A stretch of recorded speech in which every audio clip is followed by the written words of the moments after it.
કાલે આપણે જોયું હનુમાનજીએ સુગ્રીવને એના ભૂલી ગયેલા વચનો યાદ કરાવ્યા.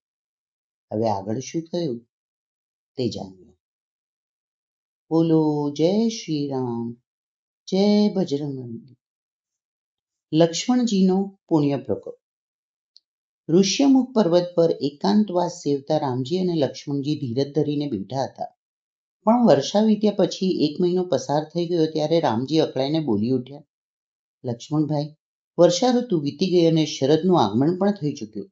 ખાડા ખોબચિયાના જળ પણ સુકાઈ ગયા, પણ સુગ્રીવ તો જાણે આપણને ભૂલી બેઠો છે.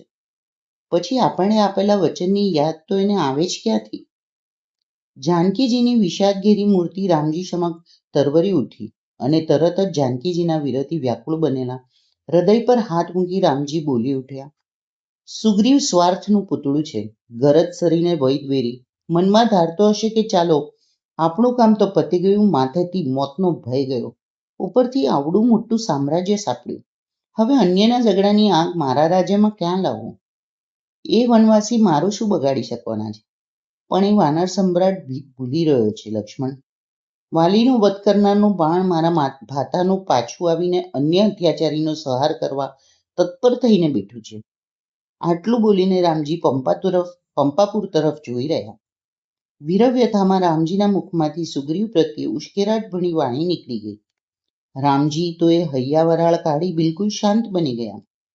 પણ લક્ષ્મણજી તો આક્રોશનો અવતાર હતા. ફેણ પર કોઈનો પગ પડી ગયો હોય અને નાગરાજ જેમ છંછેડાઈ ઉઠે એમ લક્ષ્મણજીના ભવા ચડી ગયા. આંખોમાંથી જાણે અગ્નિના તણખા ઝરતા હોય એમ લાલ ચોળ બની ગઈ. પાસે પડેલું ધનુષ્ય ખભે ચડાવી ઊભા થઈ ગયા. રામજી સમક્ષ બંને હાથ જોડી મસ્તક નમાવી લક્ષ્મણજી બોલ્યા, પ્રભુ, આ સેવક આપની સેવામાં હાજર છે. ત્યાં સુધી આપે કોઈ ચિંતા કરવાની રહેતી નથી. આપને જે બાણે વાલીનો સંહાર કર્યો એ બાણને હવે આરામ કરવા દો. એ બાણના નસીબમાં હજી અનેક અસુરોનો સંહાર લખાયેલો છે. હવે મારા બાણને અસુર બનેલા સુગ્રીવને વિંધી નાખવાની તક આપો. આપની કૃપાથી આ બાણમાં સમસ્ત પંપાપુર નગરીને ઉઠાવીને સમુદ્રમાં ફેંકી દેવાની તાકાત છે. મારા ભાતામાં રહેલું અજ્ઞસ્નાન સમસ્ત નગરીને ભસ્મીભૂત કરી દેશે. રોષમાં ઉદ્વિગ્ન બનેલા લક્ષ્મણજીનો ચહેરો લાલ ચોળ બની ગયો હતો. ગત્રો કંપી રહ્યા હતા. લક્ષ્મણજીના ક્રોધ ભર્યા વચનોથી દિશાઓ કંપી ઉઠી હતી. દિક્પાળો ભયભીત બનીને ધ્રુજી ઉઠ્યા હતા. લક્ષ્મણજીના ક્રોધ ભર્યા વચનો સાંભળીને રામજી ચોંકી ઉઠ્યા. પોતાની વાણીની આટલી બધી અસર લક્ષ્મણજી પર પડશે એનું ધ્યાન વીરવેદનામાં રામજીને રહ્યું નહોતું. રામજી ઊભા થઈને લક્ષ્મણજી પાસે આવ્યા. એમને પોતાના આસન સમીપે લઈ જઈ ખૂબ જ પ્રેમપૂર્વક બેસાડ્યા. એમને ખભે પ્રેમપૂર્વક હાથ ફેરવતા ફેરવતા બધો ગુસ્સો નિતારી નાખ્યો. પ્રેમ ભરે સ્વરે રામજી બોલ્યા, ભાઈ, તું આટલો બધો અકળો ના થા. એમાં બિચારા સુગ્રીવનો વાંક શું છે? વાનર છે. વાનરનો સ્વભાવ જ ચંચળ હોય છે. હું તો મરકટ અને એમાં પાછી મદિરા પીધી. ધન મદની મદિરાનો કેફ કાંઈ ઓછો નથી હોતો.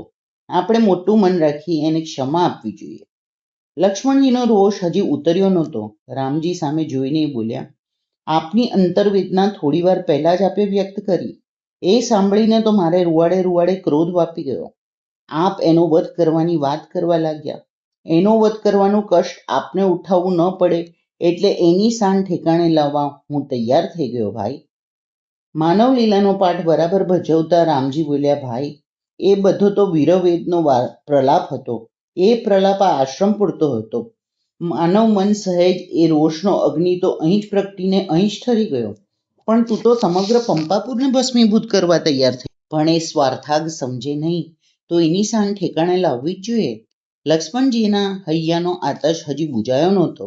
મારા નાના ભાઈ, રામજી બોલ્યા, આપણે સુગ્રીવ સાથે મિત્રતા બાંધી છે. આપણે એની સાથેની મિત્રતા તાલી મિત્રતા જેવી સ્વાર્થના પાયા પર રચાઈ નથી. પવિત્ર અગ્નિદેવની સાક્ષી આપણે એની સાથે મૈત્રીના સ્નેહ સંબંધ બંધાયા છે. મિત્ર ભાન ભૂલે, મિત્ર ખોટે રસ્તે ચડે તો એને પ્રેમથી સમજાવવો જોઈએ. સ્નેહથી સાચે રસ્તે વાળવો જોઈએ. મોટા મોટા મુનિવર પણ કંચન અને કામિની જોઈને ચડી જાય છે. કંચન અને કામિની પ્રાપ્ત થતા કપિરાજથી પણ અપાયેલું વચન વિસરાઈ ગયું હશે. તું અત્યારે જ પંપાપુર જા, વચનની યાદ સુગ્રીવને અપાવ. લક્ષ્મણજી કૃત સ્વરે બોલ્યા, ક્ષમા કરજો પ્રભુ. લાતોનો એ દેવ પ્રેમભરી વાતથી માને એમ નથી. જગતનો એ નિયમ છે કે ભય વિના પ્રીતિ થતી નથી. લક્ષ્મણજીનો સ્વભાવ રામજી ઓળખતા હતા.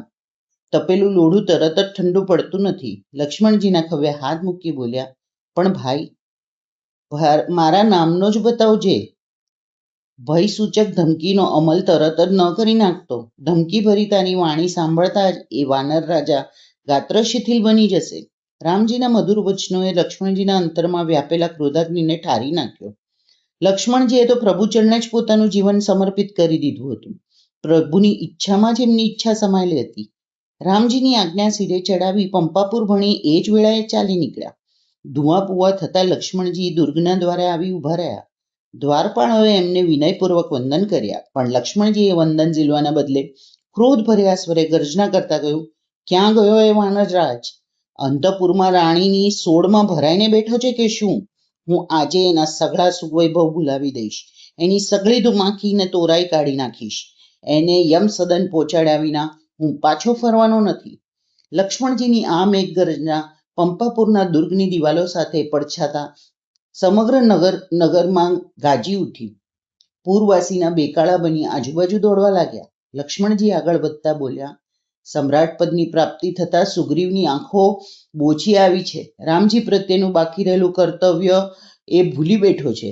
એના કર્મના ચૂરે ચૂરે કરવા તો હું અત્યારે આવ્યો છું. મારા આ માર્ગમાં જે કોઈ અવરોધ કરશે એમને યમ સદન પહોંચાડી દઈશ. સુગ્રીવ મનમાં માનતો હોય કે બિચારા વનવાસી કુમારો મારું શું બગાડી શકવાના છે, તો એ મનમાં ખાણ ખાય છે.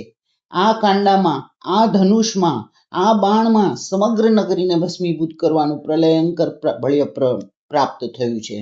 એનો પરચો તમને પળભરવા આપી દઈશ. નગરીમાં થતો આ કોલાહોલ, શોરબકોર અંતપુરમાં વૈભવ વિલાસ મોજ માણી રહેલા સુગ્રીવ પાસે પહોંચી ગયો. સુગ્રીવને સમાચાર મળ્યા કે ક્રોધે ભરાયેલા લક્ષ્મણજી રાજભવન તરફ આવી રહ્યા છે, ત્યારે એના તો મોતિયા જ મરી ગયા. કાળભૈરવને ડારતી લક્ષ્મણજીની ભયંકર આંખો સામે આંખો મિલાવવાની શક્તિ સુગ્રીવમાં નહોતી રહી. સુગ્રીવે એ જ વેળાએ લક્ષ્મણજીને સમજાવવા પોતાની પત્ની તારા અને અંગદને સામે મોકલ્યા અને પોતે વિશાળ રાજભવનના અગોચર ખૂણે ભીરુની માફક સંતાઈ ગયા.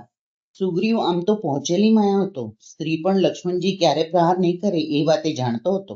તારા અને અંગદને સામેથી આવતા જોઈ ત્યાંને ત્યાં થોભી ગયા. સુગ્રીવ પર એ સાચા ક્રોધે તો ભરાયા નહોતા. રામજીની આજ્ઞાથી ક્રોધનું નાટક કરી રહ્યા હતા. મુખપુત્રા પરના ક્રોધનો ભાવ જરાય ઓસરવા દીધા વિના એ તો પાષાણ પ્રતિમાની માફક સ્થિર ઉભા રહ્યા. તારા અને અંગદ એમના ચરણોમાં બેસી પડ્યા. તારા બંને હાથ જોડી દીન સ્વરે બોલી, લક્ષ્મણજી, આપ તો ખૂબ સમજદાર છો. અમે અબુધ વાનર મોહમાયાથી ભરેલા છે. અમારાથી જે કાંઈ અપરાધ થઈ ગયો હોય એ મોટું મન રાખીને અમને ક્ષમા કરો. તારાની વિજ્ઞપ્તિ લક્ષ્મણજીને ક્રોધ શાંત થઈ ગયો. મુખેથી તો કાંઈ બોલ્યા નહીં, પણ ક્રોધથી તપી ગયેલા ચહેરા પર શાંતિનું શીડ જેવું છવાઈ ગયું. અંગદ તો ખોળામાં પુષ્પ લઈને જ આવ્યો હતો. લક્ષ્મણજીના ચરણ કમળમાં એ પુષ્પ ચડાવી બંને હાથ જોડી અંગદ બોલ્યા, આપનું સ્વાગત કરતા અમને ખૂબ આનંદ થાય છે. આપે આજે અમારું આંગણું પાવન કર્યું. આપના પગલા પડતા જ આ ધરતી ધન્ય બની ગઈ. ધન્ય ભાગ છે અમારા. અંગદ અને તારા લક્ષ્મણજીને લઈને રાજભવનમાં આવ્યા. સુગ્રીવ જે આસને હંમેશા વિરાજતો હતો તે લક્ષ્મણજીને સાદર બેસાડ્યા અને બે દાસીઓ તરત જ દોડી આવી. એ બંને દાસીઓના હાથમાંથી વીંઝણા પોતાના હાથમાં લઈને તારા અને અંગદ લક્ષ્મણજીને ડાબે જમણે પડખે ઉભા રહી વીંઝણો ઢોળાવવા માંડ્યા. સુગ્રીવ દ્વારમાંથી ડોક્યું કાઢીને જોયું તો લક્ષ્મણજીની મુખમુદ્રા શાંત થઈ ગઈ હતી. ક્રોધની રેખા સરખી ચહેરા પર દેખાતી નહોતી. હવે એનામાં લક્ષ્મણજી પાસે આવવાની હિંમત આવી. દ્વાર પરથી દોટ મૂકી સુગ્રીવ લક્ષ્મણજીના ચરણોમાં દંડની માફક લેટી પડ્યા. લક્ષ્મણજીના ચરણોમાં પડી પોતાના અપરાધની ક્ષમા માંગવા લાગ્યા. લક્ષ્મણજી તો સ્થિતપ્રજ્ઞ બની પલટાયેલો રંગ જોઈ રહ્યા હતા. ચમત્કાર વિના નમસ્કાર નહીં, એ જગતનો અટલ નિયમ અહીં પણ કામ કરી રહેલો જોઈ એમના મુખ પર સ્મિતની રેખા અંકાઈ ગઈ. ચરણ કમળ પાસે પડેલા સુગ્રીવને લક્ષ્મણજીએ બંને હાથ પકડી ઉઠાડ્યા અને પોતાના હૈયા સરસો ચાપી પોતાની પાસે બેસાડ્યા. સુગ્રીવ આજ્ઞા કરતા જ પૂજપાત્ર હાજર થઈ ગયા. અક્ષત, ચંદન, પુષ્પમાળા અને અર્ધ્યપાદથી લક્ષ્મણજીનું પૂજન ભક્તિભાવપૂર્વક સુગ્રીવ પરિવાર કરવા લાગ્યો. પૂજન વિધિ ચાલી રહી હતી ત્યાં જ બહારથી કોલાહલનો અવાજ કાને પડ્યો.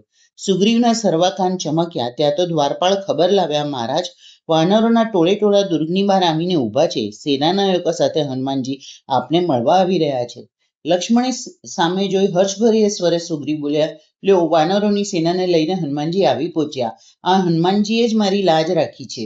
હનુમાનજી દીર્ઘદ્રષ્ટિ છે. હું તો પ્રમાદમાં પડેલો હતો. હનુમાનજીએ મને જાગ્રત કર્યો. એમની અંતર સૂઝથી તો આપના પુણ્ય પ્રકોપને ખાળી શક્યો છું. થોડી વારમાં હનુમાનજી આવી પહોંચ્યા. લક્ષ્મણજી અને સુગ્રીવને વંદન કરીને બોલ્યા, વાનરો અને રીછનો વૃંદ આવી પહોંચ્યો છે. દુર્ગ બહાર આપના દર્શનની પ્રતીક્ષા કરી રહ્યો છે. સુગ્રીવ તરફ જોઈને લક્ષ્મણજી બોલ્યા, તો આવો, અત્યારે જ આપણે દુર્ગની બહાર જઈએ. વાનરો અને રીછોને મળી આ શુભ સમાચાર રામજીને પહોંચાડી દઈએ. હનુમાનજી બોલ્યા, શુભ સમાચાર તો સંદેશવાહક દૂત પણ પહોંચાડી શકે એમ મને લાગે છે. આપણે સૌએ હવે રામજીની સેવામાં હાજર થઈ જવું જોઈએ. હનુમાનજીના નેત્ર સંકેત પરથી આ વાત વધાવી લેતા સુગ્રીવ બોલ્યો, હા લક્ષ્મણજી, હું તો રાજાભિષેક પછી રામજીના આશીર્વાદ લેવાય નથી જઈ શક્યો. વાનર રીછ વૃંદોના નાયકોને સાથે લઈ આપણે સૌ અત્યારે જ ઋષિમુખ પર્વત પર જઈને પહોંચીએ. સૌ દુર્ગ બહાર આવ્યા ત્યારે એમને વાનરો અને રીછોના સમૂહને અભિવાદન કરવા લાગ્યા. લક્ષ્મણજી અને સુગ્રીવે એમના અભિવાદનનો સ્વીકાર કરી આદરભર્યો આવકાર આપ્યો. વાનરો અને રીછો લક્ષ્મણજી અને સુગ્રીવની સ્વાગતવાણી સાંભળી ગેલમાં આવી ગયા. વાનરો વૃક્ષની ડાળીઓ પર કૂદાકૂદ કરવા લાગ્યા, પોતાનો હર્ષ વ્યક્ત કરવા લાગ્યા. રીછો જમીન પર ગુલાટીઓ ખાઈ રહી આનંદ દેખાડવા લાગ્યા. અગ્રગણ્ય નાયકો સાથે રીછો અને વાનરો પણ રામજીના દર્શનનો આગ્રહ રાખ્યો, એટલે એ સૌ પણ સાથે લીધા. આ વાનર સેના ઋષિમુખ પર્વત તરફ કૂચ લગાવવા લાગી. ત્યારે જાણે વિજય યાત્રાએ નીકળેલા મોટા સૈન્યનો ભાસ કરાવવા લાગી. રણભેરી વાગી રહી હતી. મૃદંગ અને વાદ્યો પણ વાતાવરણને ખૂબ જ ઉત્સાહપૂર્વક બનાવી રહ્યા હતા. આ રીતે સૌ રામજી પાસે ગયા. હવે આગળ શું થયું તે આપણે કાલે જાણીશું. તો કાલે ફરી પાછા મળીએ.